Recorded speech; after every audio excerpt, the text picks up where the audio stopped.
I remember landing at JF Kennedy and being terrified to come off the plane. I was like, what have I done?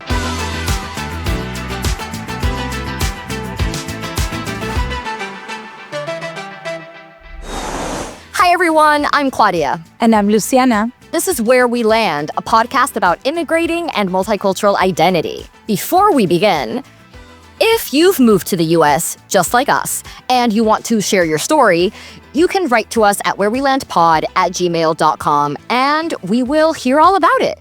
Okay, so what are we talking about in this episode? In today's episode, we talked to Johanna Arenaza. What an amazing, such an accomplished woman. I loved her story, her journey. We both related to it. It was fascinating. So much. She's gone through everything. Yes, just very admirable. We talk about ballet, center stage. She lived real life center stage, you guys. Real life center We stage. talk about inadequate winter clothes. We talk about navigating shopping at supermarkets when you don't speak the language. A lot of pointing. She had to do a lot of pointing to get around.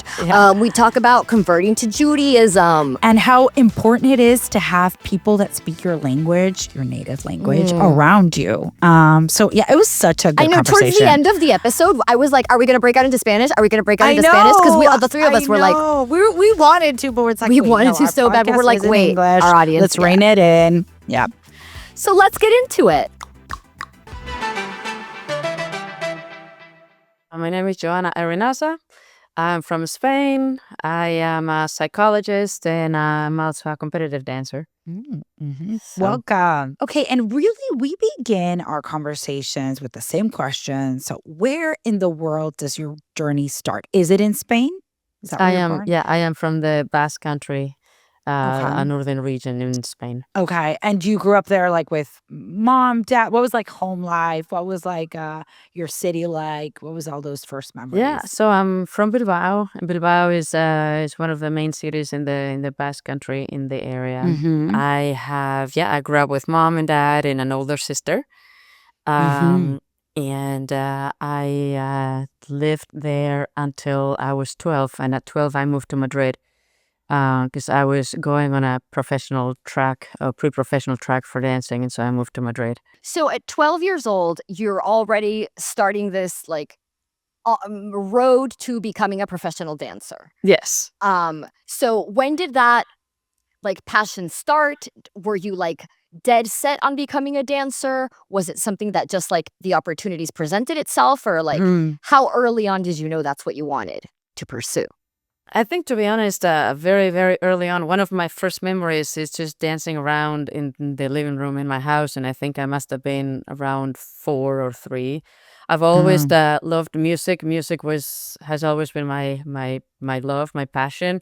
I think dance comes from my love of music and wanting to express and move with it. And so I think that started really, really early on. I grew up, my father would always put classical music in the house. And so I grew up around music. My mom is also an artist. So I just grew up surrounded by art, music, painting.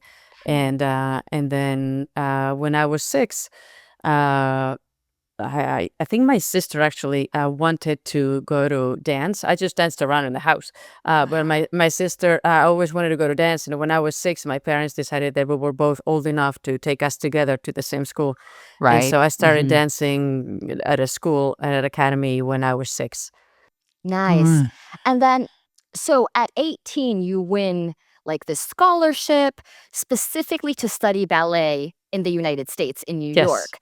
So when was it always ballet, or were you dancing many things? How did you end up getting that scholarship? It was, when I started 6, I started with ballet, and it was only ballet for the most part. I did a little bit of modern, but it was mostly ballet. When I was 12, it was to study ballet.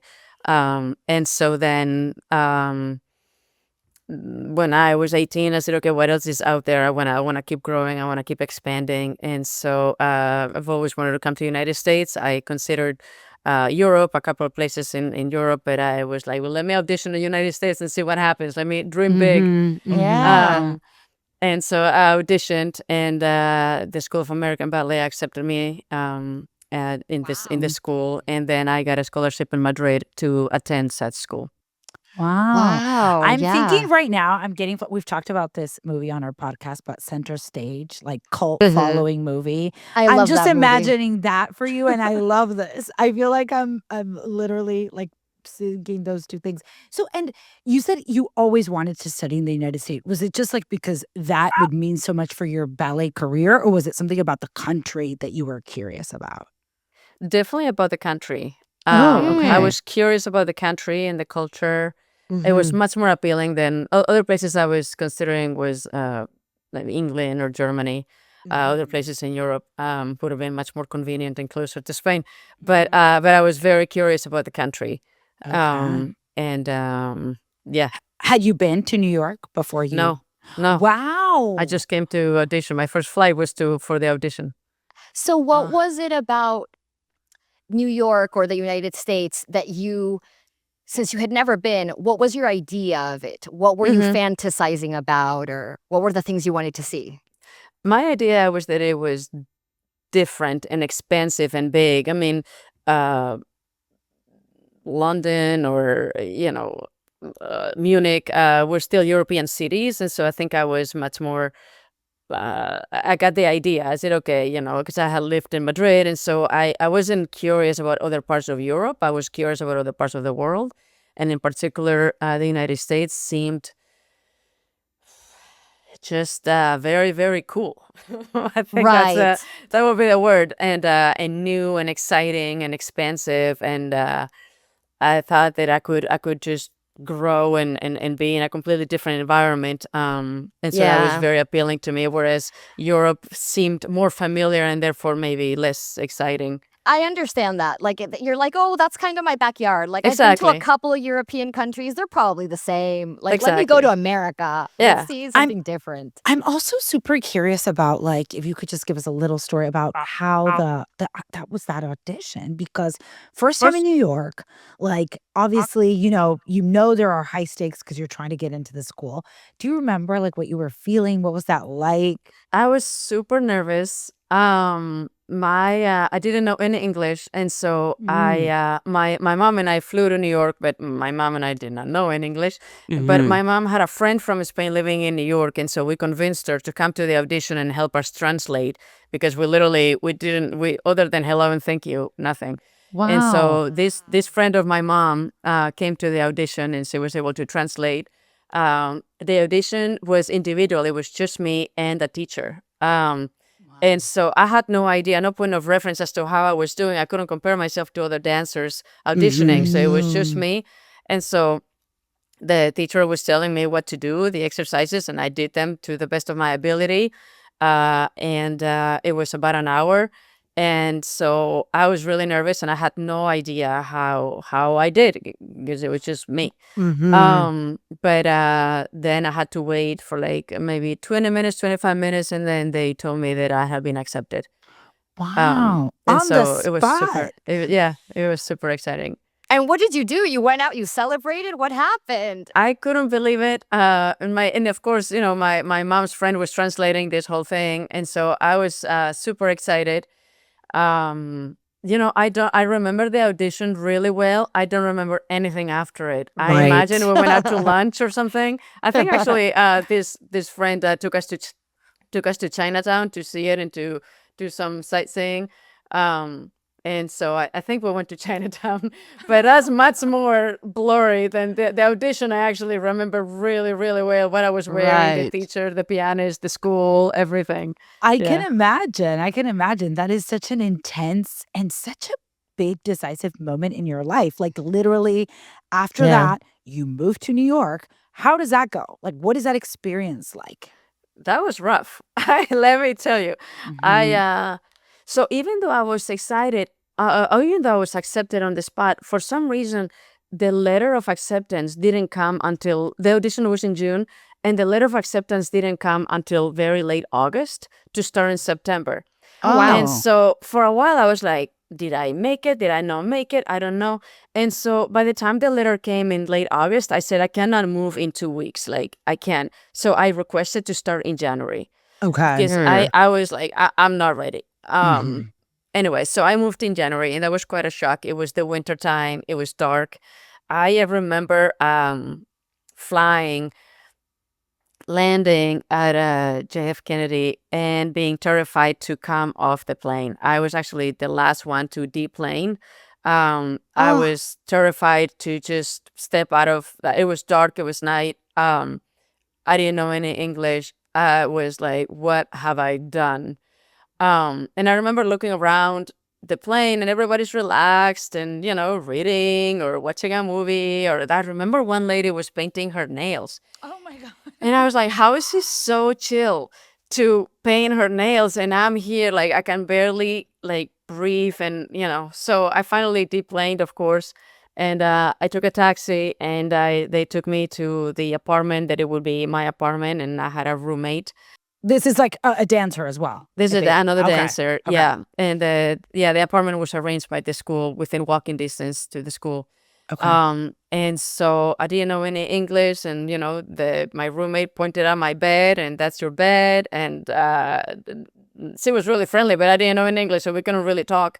And so I just kind of like went to bed, and I said, please, when I wake up, please let me be in Spain. Like, Oh no. Oh, no. I was just terrified. But no, next day I was still in New York City, and I went to class, and and actually the dancing part was the easiest part, because that's what I knew to do. And, and I had trained for many years. It was living in the United States and living in New York that was really, really rough at first. But I went through acculturation, and things became a little bit easier, and here I am. Do you remember those first months, that first year? What were some of like the biggest like culture shocks you experienced? Either things you didn't understand why people were doing them, or things that just felt very different to you, very bizarre. Yeah, many things. One was the weather. I've never been so cold. It was just January in New York City. It was very, very different from January in Bilbao. Yeah. So I remember wearing all my layers and still being cold. I didn't have the right clothes at all. So the weather was one. How dark it got so early. Like, it was dark at 5 p.m. That was completely different. The food everything was different. I remember, seeing bagels, and everybody was eating them. And I said, what are those? And why is everybody eating them? Yeah. I remember going to Fairway, the big market on Broadway Street in Manhattan, and I would just see fruits I've never seen before. It just the food was very different. The meals were very different. I never lived in a place where I didn't speak the language. Right. And so it was one day, and then another day, and another day, and another week, and another month, and I still could not really master the language. I was learning a few words here and there, but it was slow going. I remember seeing homeless on the street. I didn't grow up, seeing that. I saw it in the movies, but it was a different story to see them, on the street in the winter time. Everything was different. The buses, the mailboxes, you don't recognize anything. Like, you think you know what a mailbox is until you see a blue box you've never seen before. You're like, oh, that's the mailbox in this country. Right. Little things and Yeah. big things. Everything is just completely foreign. The mailbox, I think, is so interesting that you point out, because I do think, like, we've had our conversations about the mail right here, Yes. but also that, like, just drop it in the mail, and like, you're supposed to know what that is, and that they're around the city, and like, I can imagine the language being probably the biggest barrier for you to assimilate, integrate, to Yes. make friends. If you was it very international, the school? Did you Yes. have other Spanish-speaking friends or dancers? There was another friend from Spain, and then there were a couple of Latin American students, but very few. It was a very international school, very international program. And so I had a couple of a couple. There were like 2 or 3. There's one female and 2 males, um, but very very limited. They also Yeah. lived in the dorms, and I lived in the apartment, and so I Oh, think because they Right. came in September and I came in January, I think that put me a little bit behind in terms right. of making friends and housing and I everything. could see that. Yeah. Right. So Uh, you weren't with everyone. You were separate You're a yes, bit in an more apartment isolated. building. Gotcha. exactly. Yeah. So I think Yeah. that made it harder for me. By the time I landed in January, they've already knew some English. I think they went through their difficult acculturation part in September, but I came a little bit later, so I was behind. For sure. For sure. That makes sense. And how long was the program intended to be? How? I mean, I was there for 2 years. 2 years. Yeah. Okay. And at what point did you start to feel comfortable? Like was it the first year? Was it a rough first year? Was it when did Uh, you think it Was it a turned? rough 2 years, a 3 years? Was Or it? is it still rough today? yes.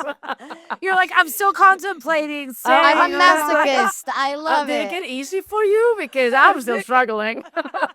30 years later. I would say the first year was really hard, and then it got a little bit easier, but I wasn't comfortable in my second year. I was Oh, just okay. a little bit less absolutely uncomfortable. Yeah. um Okay. I think by my third year I could say that I was, I mean, comfortable enough. I could speak the language. But I think the first year I didn't say basically anything. I was just listening and trying to listen, and it was really hard to produce. And I think the second year I was producing a little bit, and by the third year I think I was a little bit more comfortable maintaining a short conversation. And Yeah. you're 21 at this point? Yeah. Yeah. Okay. Okay. So how are you coping? Because that sounds really hard, really intense. It sounds very isolating.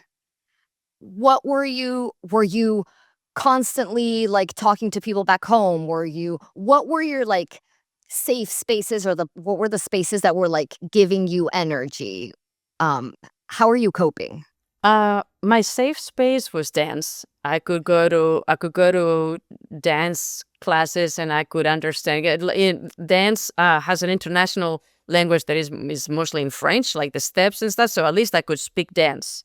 And the teachers usually demonstrate at first, and so then you're like, okay, I know what you want me to do, how you want me to move, so I can do that. So my safe space was always dance. Um, Outside of dance, I had a couple of friends that spoke Spanish. Um, and then little by little, I became acculturated.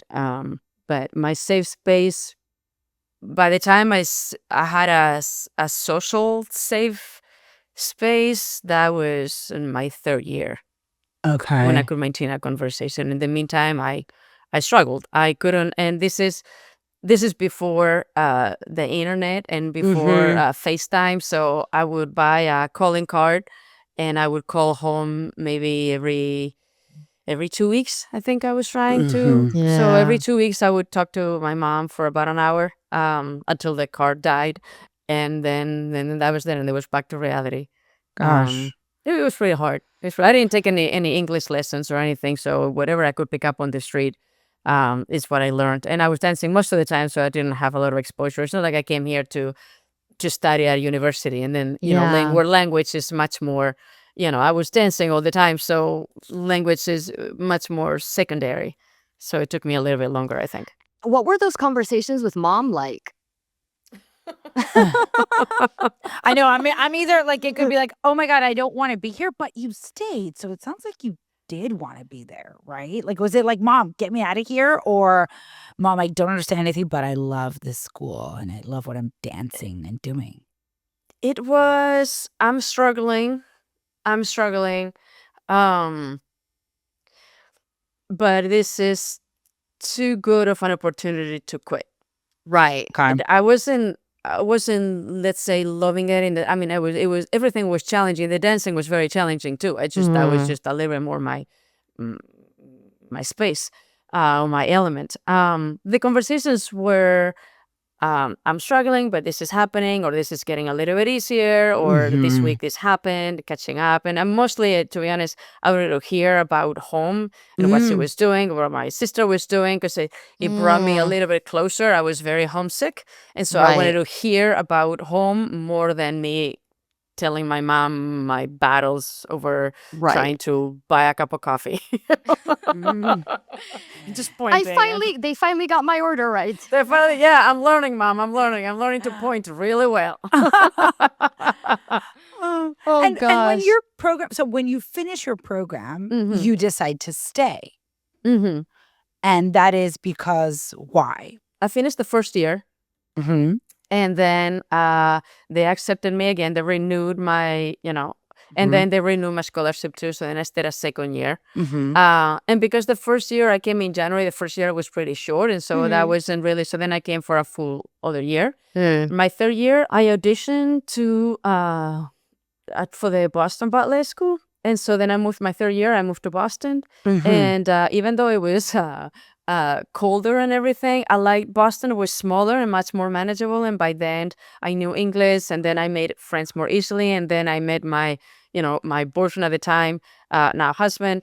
And so things were a lot easier in Boston. Things got easier. And so then I was like, okay, I can do Boston a little bit easier than I could. If I survived New York, and now Boston just got better. And so I was enjoying it more. And then I was like, okay, I can do this now.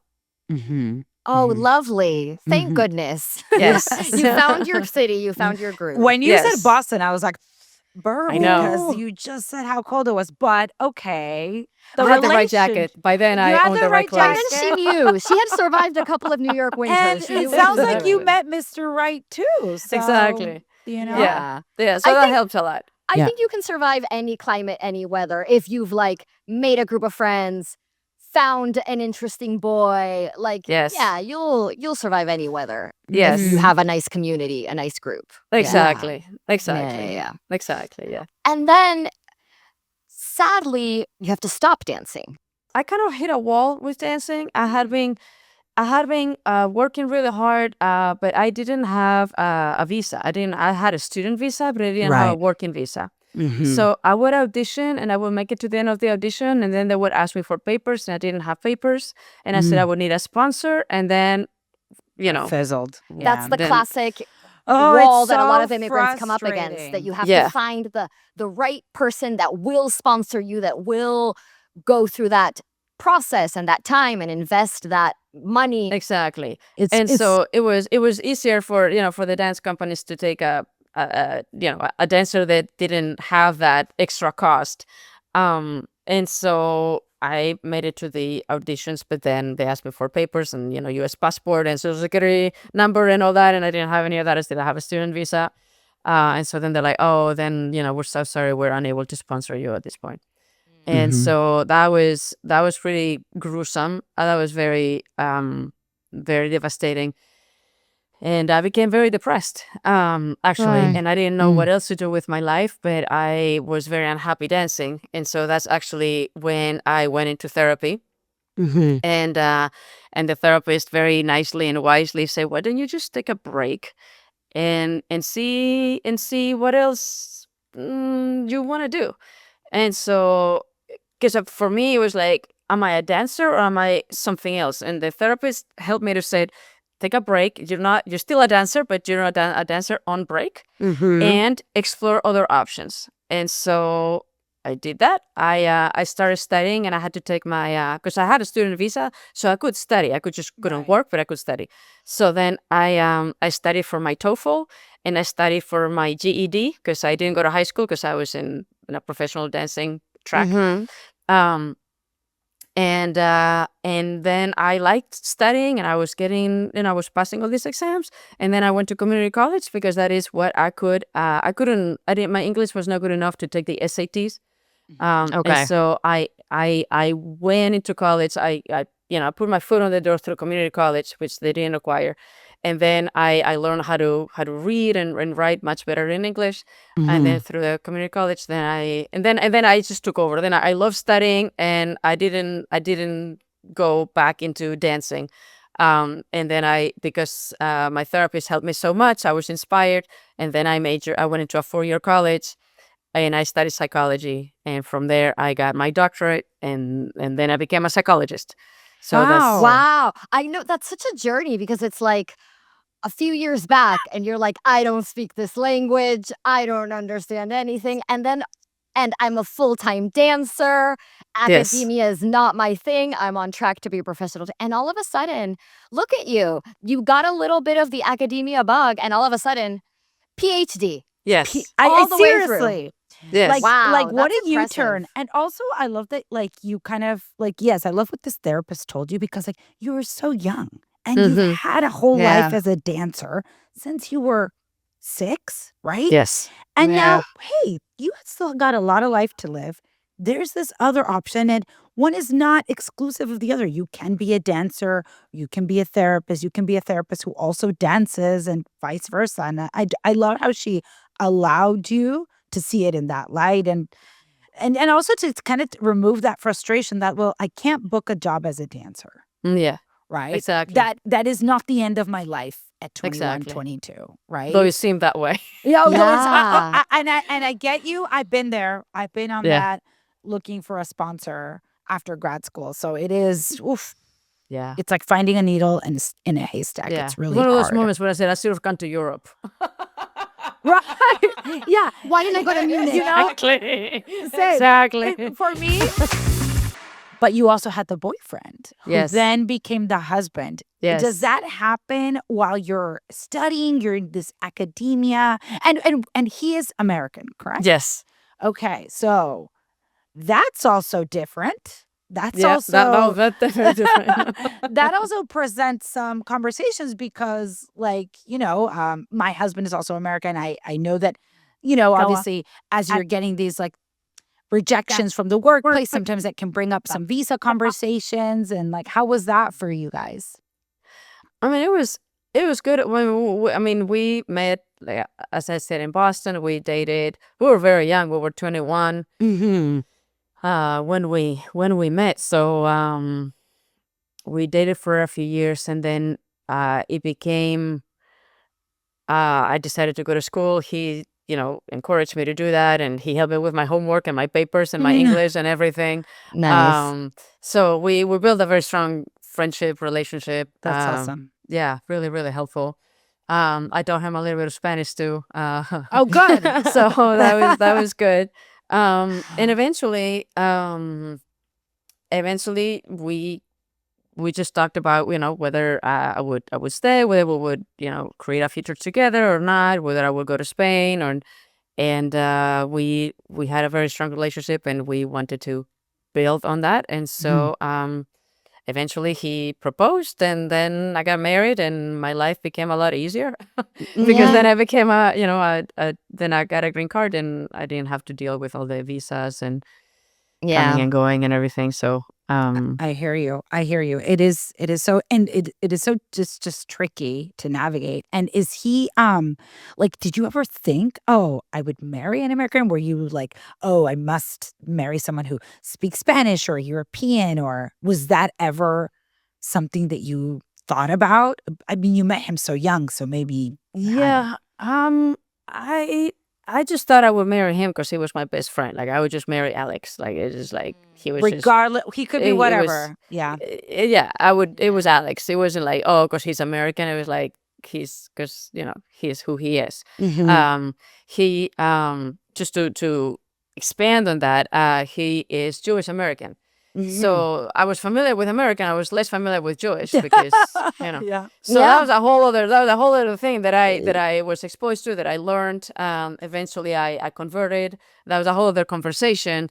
Yeah. And a whole other expansion, and and acculturation and everything. So I know not only became American, I became Jewish American. Wow. And I'm very curious about how people back home Yeah. are reacting to everything, because that happens a lot with immigrants. Like, you're living your life and it's a new life and you're learning things and you're taking on new things and you're moving through the world in this new way in the United States. And sometimes when you talk to your parents, when I talk to my mom and I tell her what I'm up to, she's like, what? Yes. What? Yes. What? Yes. Who are you now? Exactly. So what was the Exactly. reaction when you decided to convert to Judaism, when you decided to stay in the United States, like all these big life decisions, when you decided that you were going to study psychology, not be a dancer anymore? Like, those are big changes because you Yes. came here to be a dancer, and now there's Yes. all these new, not just that's not happening, but now you're taking on these other identities. What are those conversations like back home? What's that feedback? That can be tough. It was, and that's a really, really good question. And it was all in, within 5 years. So it was pretty quickly. And yeah, and I come from a family of artists, and so for me to leave art and go into school, I thought at first my mom had a hard time, and she said, anyone can go to school, but not anyone can be an artist. Why are you dropping ballet Wow. to go to college? Like, college is so average. You were an artist. So I was like, Wow. so that was one conversation. I was like, well, Mom, because I'm very unhappy. How about that? I cannot get a job. I don't know. Mom, I've been trying to dance. So there's this thing called depression. Yeah. I had it. Yeah. And then there was the conversation. The fact that Alex was American, that was fine, but there was there's a lack of familiarity about Judaism in Spain. Yeah. And so what does it mean? And the little knowledge there is in Spain is about maybe Orthodox Judaism, which is that's a much radical change. Yeah. And so I had to explain to them that yes, he is Jewish, but no, he's not Orthodox, and no, I'm not going to live an Orthodox life. That was and yes, I'm converting, but I am not. You're not losing your daughter that took some explaining, that took some time, that took some patience. I can totally relate to that. My husband is Jewish American as well. And, it's like in one conversation, it's like, I met a boy. In another conversation, it's I met an American boy. And the fourth conversation, maybe, I met a Jewish American boy. And then in just like in little bits that they can, because also, and I don't know if your family felt this way, but like when you told them I'm dating an American boy, were they like, oh my gosh, no, you're going to stay in America? Like, was that hard did they have any hope that you might come back to Europe? That was another conversation. And Right. especially, I think my mom was just happier. I think in general, my family was like, well, if you're happy there. My sister was like, wait, what? Like, you're coming back, right? Like, what do you mean you're staying? Like, we're sisters. You need to come back. Wow. So my sister really struggled, and I think it still does. It's still really, really hard to be so far away. And every time we see each other, and every time I come back, my sister cries at the airport. To this day, it's really hard. I think the rest of my family, they miss me, but I think the one that struggles the most is my sister. And she's the one, she was really upset. She was genuinely upset that I was not coming back home. So that was very difficult. For sure. For sure. Years later, you moved to D.C. That's where you currently are right now, right? Me too. Yes. Yeah, that's where you did your doctorate, right? You've been Exactly. there for a while. Okay, so you came Yes. here for school, and Yes. you stayed since. Yes. Okay, you're a therapist, correct? Mhm. And when you treat, I'm curious, like when you treat your patients now, do you? Your obviously your English is perfect. So do you speak with your patients in English? Do you treat people in Spanish? Yeah, I have a bilingual practice, and multicultural practice, and I'm equally comfortable working in English and Spanish. Okay. I leave it up to the patient, of course. Yeah. And at home, because Alex, your husband, learned Spanish as well. Do you have a mix? Like, do you speak English and Spanish? It sounds like she taught him a few phrases. I don't think Alex is whipping out the Spanish. That's No? right. That's right. Oh. No, yeah, you're right, Claudia. My English dominates in my home. Okay. I did we have 2 children, and we did raise them bilingual, so they are Right. bilingual, and I speak to them in Spanglish, if you might, some of this, some of that, Yeah.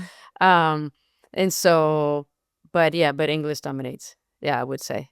Okay. Yeah, which is very important for me then to have Spanish friends, which I really try to, I have a lot of, most of my friends are, you know, either from Spain or from Latin America. And so I speak Spanish because I need that culture in my life very much so. Yeah. For sure. I relate to that a bunch. Like using Spanish is so good. And I'm curious, with your kids, how many kids do you have? 2. 2 kids. Okay, same. And I've been trying to speak to them exclusively in Spanish. He's going to be 4 and she's 15 months, so they're little. But it's hard, and I'm adding more and more English. It's Spanglish, because that's what they're speaking at school. But you were able to, your kids are bilingual. Yeah, they are. Luciana's tell me your secret. How did you do it? I will. Yeah. I will.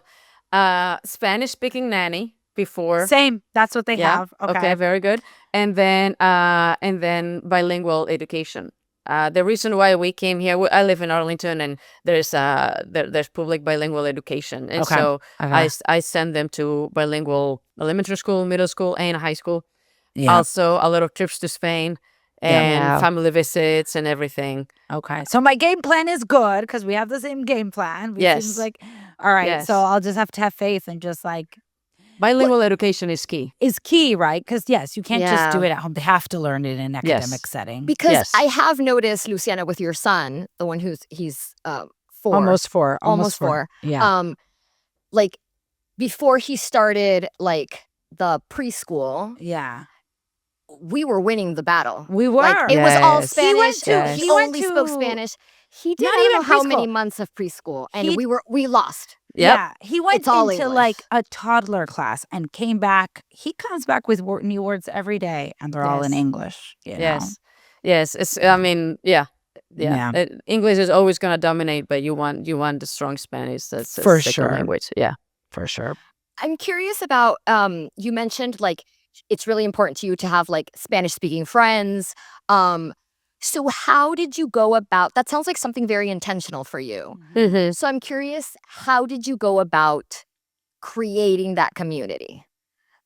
Because I think a lot of immigrants want to find people to speak their language with. And so how did you find these people? So to come full circle, then I went back to dancing. But this time not to ballet, but to Latin dancing. And so I dance a lot of salsa, I dance a lot of bachata. And so through that community, I meet a lot of Spanish-speaking people. Of course. And so I think what happens is that once I connect with someone, I latch onto that person. So in a way, I latch onto a person in that it is very organic, as in there is an immediate connection, because there's a cultural connection and language connection. Yeah. And so once I meet someone that I like, and that's very often when it's, someone from Latin America, then we just kind of connect and we become friends, pretty much instant friends. And then we build on that friendship. I have a neighbor that is from Peru, and we became friends right away, and we're best friends. And, because right away she's like, come to my house. And I was like, oh, great. And then within a week, we were best friends because it's just very organic. It's so true.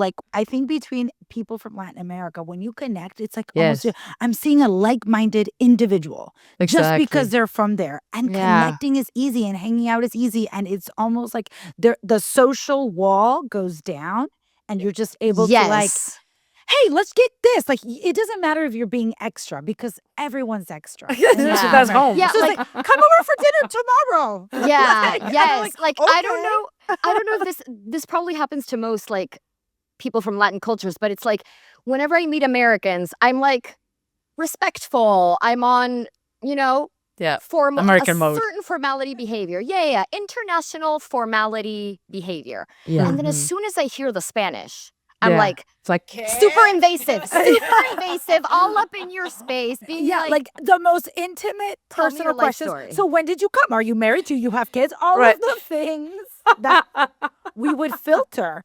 Yeah. Yeah, absolutely. So you have some patience, you have friends, your life, you get a little bit of both. And I'm assuming you go to Spain often? Mm-hmm. Okay. Once a year. Not Once too a often. year. Yeah, Once a year. Nice. Solid. that's a Yeah. solid. Yeah. Okay. Yeah.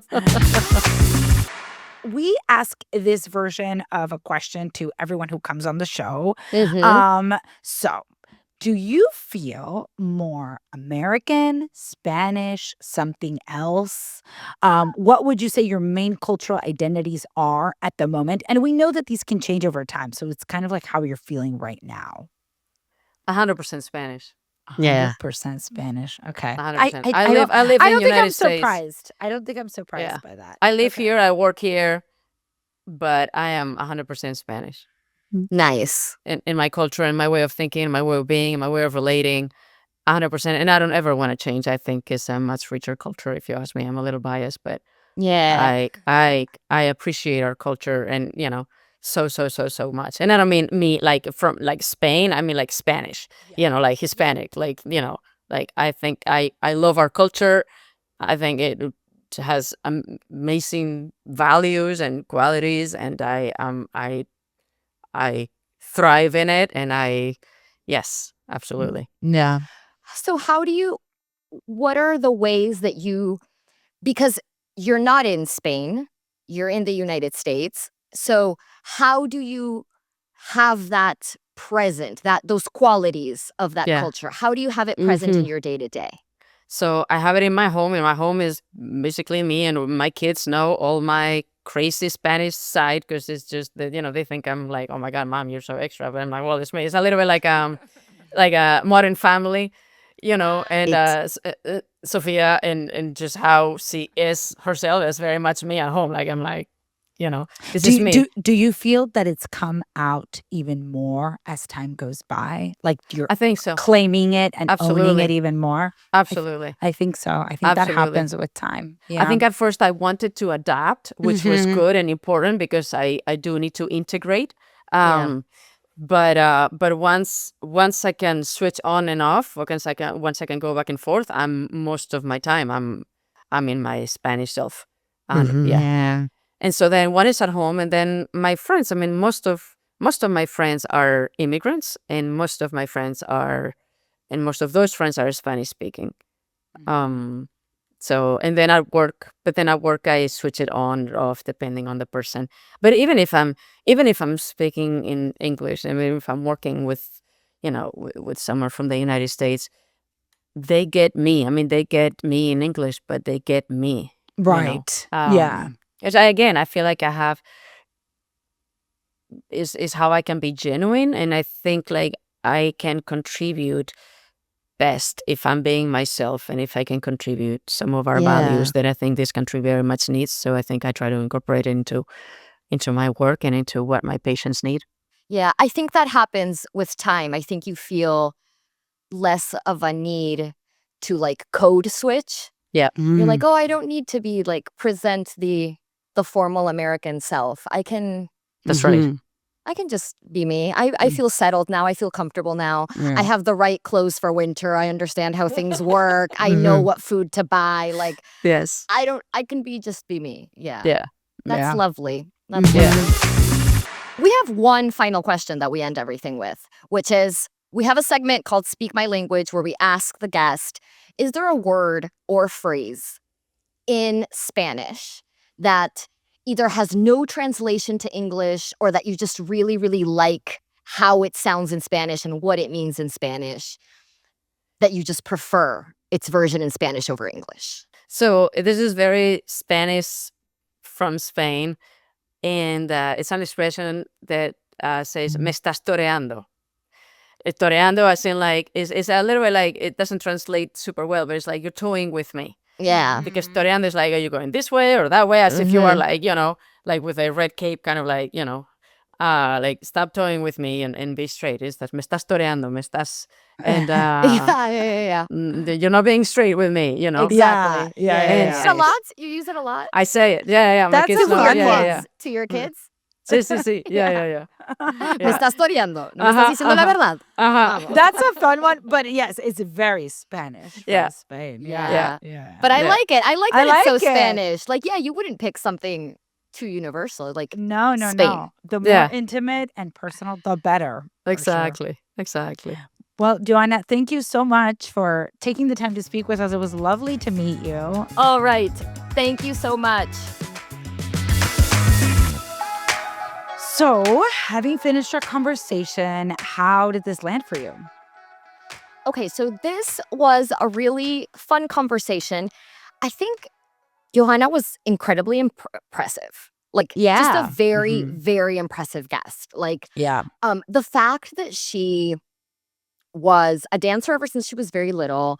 Like, at 18 years old, she moves to the US on a scholarship to study. Like, she got admitted at one of like the best ballet academies in the world. Also very just very humble about it all, because what she has done, like the school, what you're just saying right now, getting admitted to the school at such a young age and coming and doing that, like she came with her mom, but like she was in there by herself, is just, that's a lot. That takes But a that was lot just the of audition. Then she balls. moved at 18 by herself Without knowing speaking the the language. language. That is insane. And she toughed it out. She was like, it was hard, it was difficult, but I did it. And She she did not stuck it quit. out because she thought it was a great opportunity. And then after all of that, to be like, yeah, my English isn't good enough to go to college, but I want to go to college. So let me like take some classes, get my GED, because I've been a dancer my entire life, didn't finish high school. Let me get my GED, improve my English so I can get into college. Not only did she get into college, she got a freaking PhD in psychology. Like that, and that's also the other part. Like, I'm not a master of this language, but you know, she's now a therapist. And so you're literally communicating. Like, I just feel like she's really worked on just like, oh, this is what I'm passionate about. Whether it works out, this is what I'm interested about. And she's just followed it. And, you know, with like all of the odds against her, or like, or at least not a lot of, nothing paved for you easily. And she's like overcome that again and again. Yeah. And so, very impressive, resilient. When she was talking about like the food in New York being the food in America being so difficult for her, I remembered like, oh yeah, when I was 18 and I was living by myself for the first time, I wasn't sure what to get at the grocery store, and I was living in the country that I was born in, you know? Yeah. And so I can't imagine at 18 when you really don't know what to buy at the grocery store, no matter where you're living, and you're in a foreign country, you don't speak the language. What are you doing in that grocery store? To be honest, like, I know what I would be doing. Like, I would be getting takeout. But as a dancer, where like you have to, you know, and she's a ballerina, like I think your body has to be like strong for certain things and also light on other things. And, you know, like I think you have to be healthy and like have a lot of strength to do these workouts and dancing. So you're very conscious about what you're eating, I assume. I mean, How are you getting your protein? How do you buy protein? How do you Mhm. buy protein when you don't Yeah. even know what things are? You don't know the words. Like, that must have been so hard. And she's just so humble about everything that she's done. I mean, I was like just very impressed, but just, you know, you've had what seems like you could divide them into two very full, very different lives, but clearly, you know, same person, has overcome so much. And I just feel like she's done it with a lot of grace. Like you know, not a complainer. You know. So I was very impressed with her. I also related a lot to when she was talking about having to like walk her mom through her big life decisions. Yes, I related to that part too. I related a lot actually in like two moments when she talked about like not being able to get a job because of not being able to find a sponsor, Yeah, which like that's is rough. a process that I've been through and that I think so many of our listeners, so many immigrants have gone through. And just understanding, you don't understand it until you actually go through it. So and how like she was very, you know, open that sent her to a depression, and that must be just very frustrating. Like, you have the skills, you make it to the end, but literally because you do not have this status, this, you know, document, you can't get the job. And that is, you're clearly talented and qualified and good, but there's this impediment that is no reflection on you or your work. So that's really hard. And then yes, I mean, the Jewish American boyfriend, then husband, you know, hit the nail on the head Very with that. very you. And I feel like, I think that luckily, you know, you can everybody knows how to prep their family. But yes, those conversations and just kind of explaining that And one thing is explaining it to your family that you're going to actually take the time to like say, well, this is, and I'm in love, and like he's like this or he's like that. But then like you just thinking about like the third person that's getting the story, like a friend who's like, oh yeah, I'm like dating this Jewish American guy, and they're like, that's so what? Like, huh? Yeah, I'm converting to Judaism. Right. And they're like, what? Because they're not going to get the whole explanation and story and all that you're going to give to your family. But I'm also very, very like empathetic towards like the conversations, because it sounded like she was like, yeah, it was many conversations with my mom. And I completely understand that, because I put myself in her shoes and I was like, oh yeah, if that was my life and I had to communicate all these life decisions of like, I'm not going to be a dancer anymore. Well, the reason I came here, we worked so hard for it, not going to do that anymore, going to college. Which sounds like was a huge disappointment for her mother at the time.